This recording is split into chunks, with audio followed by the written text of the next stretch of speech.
Welcome back, my little recusants, to another episode of our Pokemon Yellow episodic Nuzlocke. We are just picking up where we left off with our lovely Cthulhu, freshly revived from the Helix fossil, and we're now going to hand over the old amber gotten from Pewter City to get ourselves an Aerodactyl. Now, what does this mean? This means we're going to have a training montage. And we're after getting two brand new Pokemon, etc, etc. But I then thought to myself, are there any gift Pokemon that we could potentially get as kind of backups for if between now and getting all 8 badges something disastrous happens and we're then stuck? So what I decided to do is I decided to basically throw into the item PC just a bunch of stuff that we're not going to be using, and just so we can kind of have it stockpiled for the Elite Four and Champion later. But obviously once we go and collect Aerodactyl, there's going to be a couple of other gift Pokemon that I want to look through, and we're going to have a little bit of a training montage, just getting everybody up to the level and the capabilities that we need them to be. Obviously, it's not as bad as in Leaf Green and Fire Red, but Ammonite in those games appears at level 5, whereas at least in this game, it appears at level 30. So we don't have that much grinding to do, but yeah, it's going to be a bit of a grindy episode. We're going to have a lot of encounters, a lot of different catches and Pokedex entries, but with Cthulhu knowing Surf, the best water move in the game, we're going to quickly run back, collect Aerodactyl, and continue on with the adventure. Let's roll that title card. Plundering the Pokemon Mansion. But yeah, it feels absolutely amazing to actually be on Cinnabar Island, for Roxas to have faced that hydrophobic fear. And so long as we have Huntress or another flying type, which could include Aerodactyl, we are able to fly here or there or everywhere, which is pretty good. We nicknamed Ammonite Cthulhu, and we are nicknaming Aerodactyl Terror, because he is a terror Dactyl. But yeah, now let's roll on to some Pokedex entries as Roxas kind of receives these new Pokemon and using Dexter scans them to see what their capabilities are.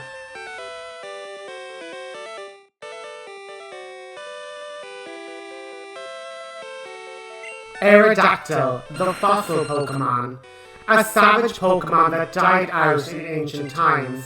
It was resurrected using DNA taken from Amber. Realizing that he doesn't want to have another Splishy on his hands, this angry pterodactyl Pokemon, does, even within the science lab, cause a bit of fractious, a bit of, worry from the other scientists, and basically says that Lance was able to tame it, but he also was a dragon tamer. Maybe it's best Roxas leaves this Pokemon under, surveillance with Professor Oak for the time being. But on hearing a call from his now Johto bound international spy friend, he says that he has other agents in other parts of Cerulean City and Vermilion wanting to trade off powerful starter Pokemon from the Kanto line. And Roxas, on discussing with one of these agents, says that this Bulbasaur was nursed back to health, and given that we have high friendship with Pikachu, we are able to collect the Bulbasaur, and we nickname her Bulby, and Not saying that we want anything to happen to Victreebel, but I mean, it's just nice to have options. Options never hurt anybody. And so with Bulbasaur being collected, we are then going to move up to the top of the Nugget Bridge, where we're also able to collect Charmander. Now, I've said this repeatedly throughout the series. Pokemon Yellow is notorious for becoming the same party every single time, which is Pikachu, a Flyer, maybe Dragonite. So like Pikachu, Dragonite, Charmander, Bulbasaur, Squirtle, and like something else, maybe Snorlax, you know, or like Clefable, some sort of normal type. And since these are all gifts, if you're allowing gifts, which I am, these are all, you know, 100% reliable encounters. And look, I'm not going to give out about it. I'm not going to kind of say people can't do that. I mean, it is literally the team that Red uses in, you know, his Gold and Silver, Heart Gold, Soul Silver playthrough. So, I mean, it's iconic for a reason, but like Yellow does have just these, I suppose, what's the word? Clear, distinct gifts that can really trivialize an awful lot of the game. Like we could have had Pikachu, Bulbasaur, Charmander before the second gym, and then at the third gym had Blastoise as well, or Squirtle, you know? And then at that point, you know, we wouldn't really be changing up the teams much at all. But I do still want to like collect them,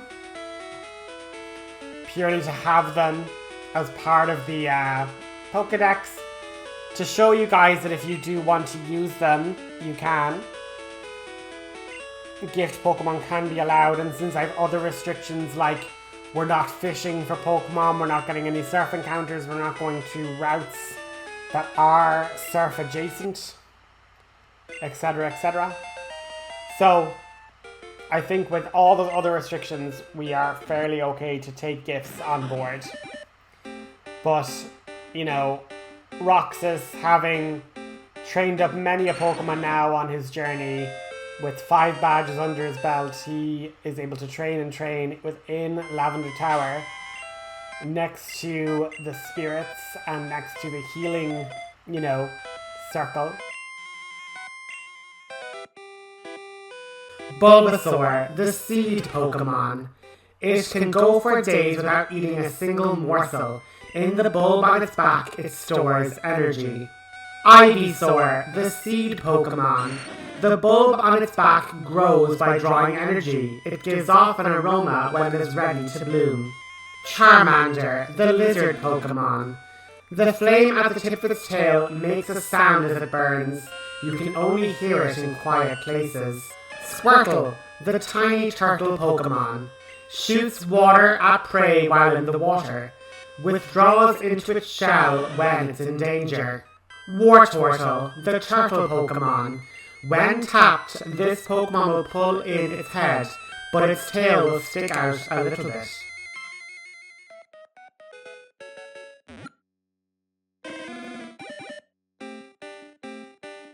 Charmeleon, the flame Pokemon. Tough fights can excite this Pokemon. When excited, it may blow out bluish-white flames.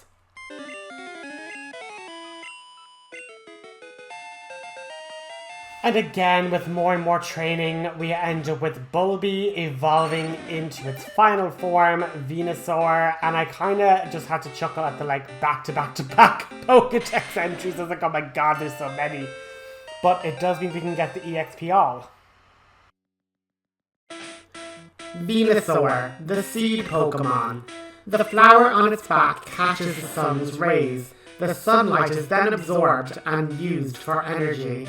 And obviously when we're going to be ending up in the late game and having to, you know, level up things quite substantially, having just one Pokemon with lots of different moves and the EXP all, slowly giving small amounts of EXP, like, it's an option. I'm not sure how exactly useful the EXP all is compared to the EXP share, but I'll have to debate on that. But with 2 rare candies, we now get Flambe and Titan, our Wartortle and Charmeleon respectively, to their final form of Blastoise and Charizard. And as I say, at least we're not grinding them all from level 10. We can pick them up as their final tier and, you know, have some hope of getting them 30 plus levels when it gets to the Elite Four. Charizard, the flame Pokemon. When expelling a blast of super hot fire, the red flame at the tip of its tail burns even more intensely. Blastoise, the shellfish Pokemon. Once it takes aim at its enemy, it blasts out water with even more force than a fire hose. Yeah, I think I went to go say selfish instead of shellfish, but anyway, I got kind of caught on that word. But now, the very last thing we're going to do here is we're grinding up Cthulhu, and now Cthulhu is going to level up and evolve as well. Level 40 is the magic number. And that's just been like a really intense like opening sequence, I suppose. But what I was saying before the Pokédex interrupted was I am not about to have 2 years of work go down the drain with like a sad ending. If I have the opportunity and possibility, even if I white out, to have another go with more Pokemon in the box, you know?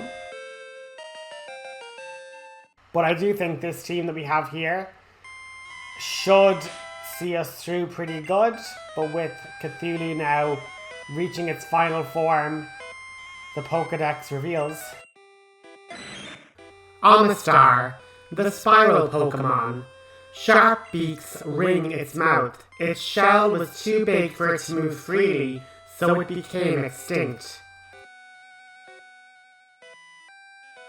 And with that, we're going to then hop, skip, and jump back to Cinnabar Island, and we're going to get our team members back to looking like what we have on the left-hand side. I wasn't going to be like changing it to like be a Bulbasaur than an Ivysaur, like it was all in a montage, so I wasn't changing the little side panel. But Roxas finally steps into the ruined building of a destroyed mansion, of which, you know, the research that his father had done must have led to this sort of catastrophe. And walking along the charred and cindered, you know, remains of this once beautiful, opulent house, it became clear that all of the money and research that went into this was clearly, you know, a rich and wealthy project. Roxas, on walking along, examining different areas, comes across, you know, barracks and sleeping quarters, and strewn about diaries and research notes that are somewhat legible from the charred remains of everywhere else. But sealed doors and, you know, reminding him of the rocket hideout. He wasn't sure, as there's no key card. He was trying to swipe the one he got from the Celadon game corner. But on exploring deeper and further, he ended up finding secret switches hidden under the feet of statues.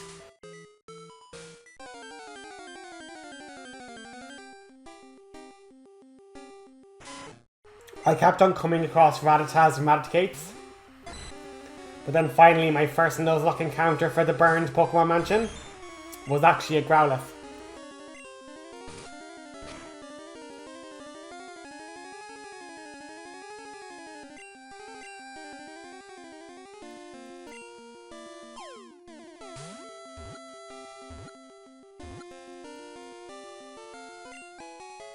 But with that, Growlithe's caught, and the Pokédex says, Growlithe, the puppy Pokemon.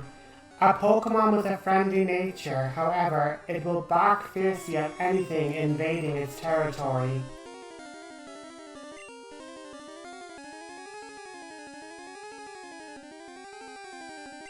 We are going to nickname him Puppy, but I do not see us using him when we have Charizard as an option, and we also have Ninetales, the superior Firestone evolution.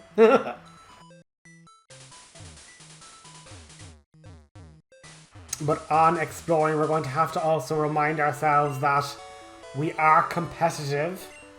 So we're going to have to find all the trainers that are in this burn mansion and challenge them to a battle. I basically went back, picked up some max repels, as well as escape ropes, just to get in and out of here as simply as possible, you know? But once again, we end up with another Eradicate, so it's like, skip! But as Roxas journeys and finds more and more areas to explore, he ends up running into a scientist. My mentor lived here once. He looked slightly like you.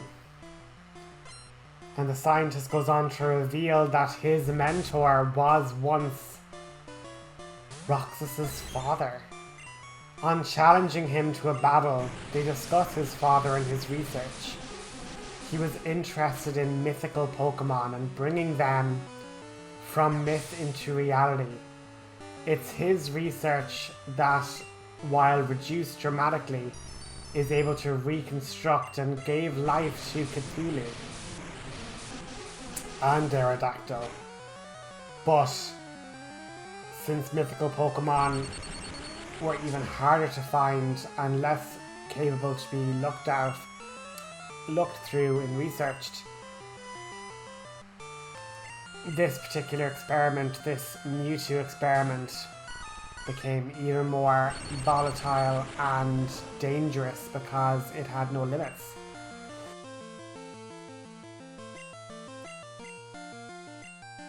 Instead of creating a situation of perfectly replicating extinct Pokemon, this was instead enhancing an already very powerful Pokemon.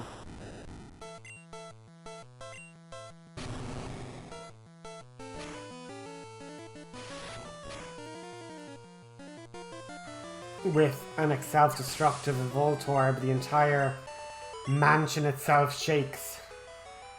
Scientist said, I can't let you go much further. You shouldn't jump down there. You don't need to explore more into this place. Roxas spraying a repel and keeping his most powerful Pokemon in the front. Roxas endeavours to journey forward to find out where this Mewtwo experiment was. He couldn't help but get frustrated though. You had people like Mr. Fuji. People now that were just there trying to calm the spirits of the dead, restless Pokemon. All because he was a part of this. He and Mr. Fuji, his father. And on falling down to lower levels, he ends up coming upon an old diary with his father's handwriting. Discovered in South America, the new Pokemon was found in the jungle. This must have been the original Pokemon Mew. Taking samples of fur, they then went about trying to improve this Pokemon to make it better by human hands, not just nature. The arrogance of all of this and the destructive power, obvious. But from what the research notes could divine, this Pokemon was a psychic type of Pokemon. How could it have the capability to burn nearly the stone and everything in here to near ashes?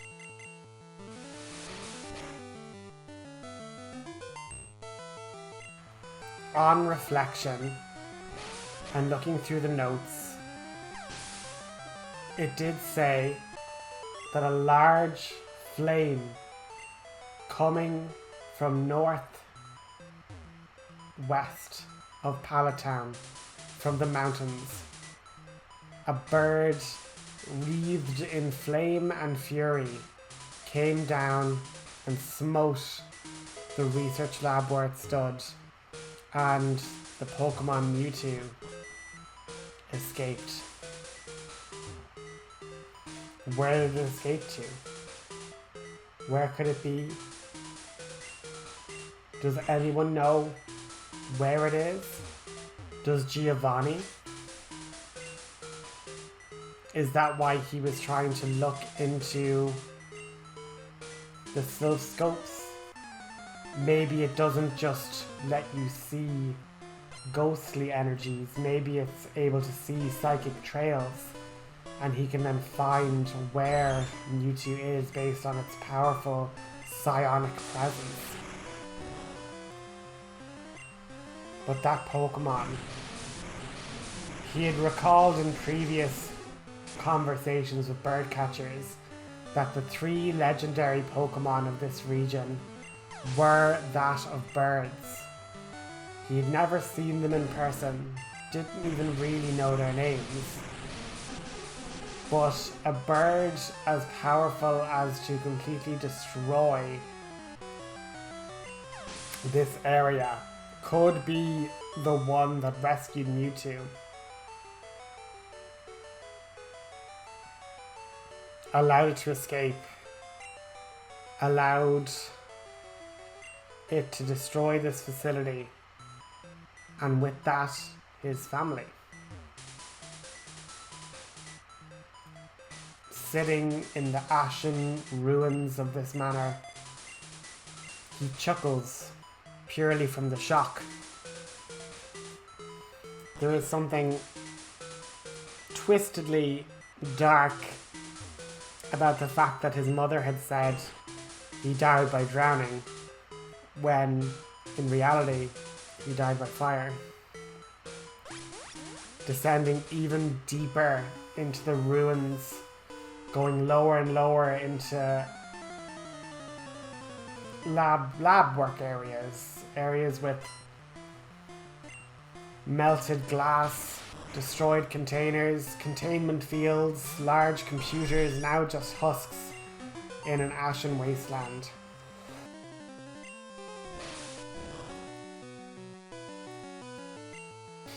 The scientist was trying to use electrodes as a power source to try and boot up these old computers, to try and siphon the research best left forgotten.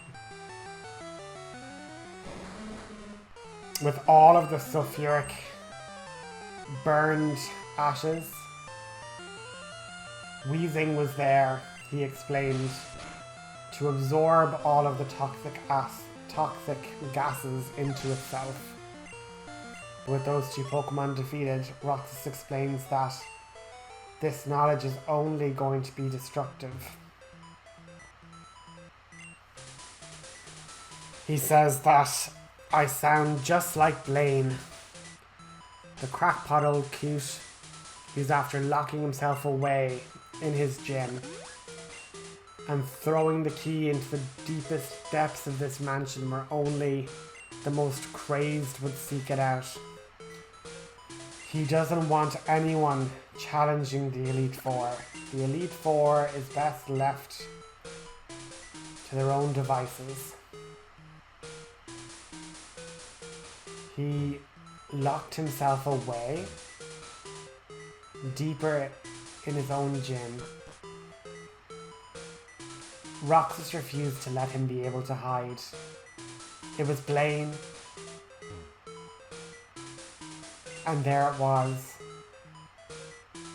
The attempts to curb Mewtwo's vicious tendencies has stopped. But this was the other question. He looks at Cthulhu. It is as nature intended him. He's revived perfectly and intact. By all accounts, would Mew have been this vicious? Potentially not. This was created independently by man, and man's influence over nature seems to only bring about a vicious tendency. The beast could only be as what was put into him. A flawed creator made a flawed creation. Tale as old as time. Roxas presses yet another button, collecting TM14 Blizzard. If only this move was here now, maybe it could have spared the burning of this place. Progressing further around, seeing again more destroyed computers. It became clear and obvious that this was where his father lived his last few months, weeks, days away from his family. Their obvious, messing with nature disturbed not only the ghosts of Lavender, but perhaps even the might of these legendary birds. The bird of fire, sensing the threat, flew down, smote it with fiery fury, allowed the innocent yet vicious creation of Pokémon escape. Roxas wouldn't let them there. He would find that Pokémon that killed his father. He's going to find Mewtwo and put a stop to it.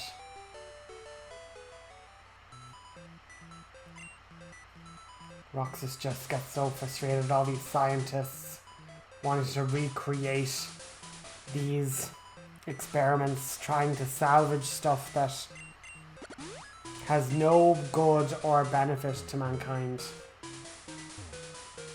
And it's only going to bring about its ruin.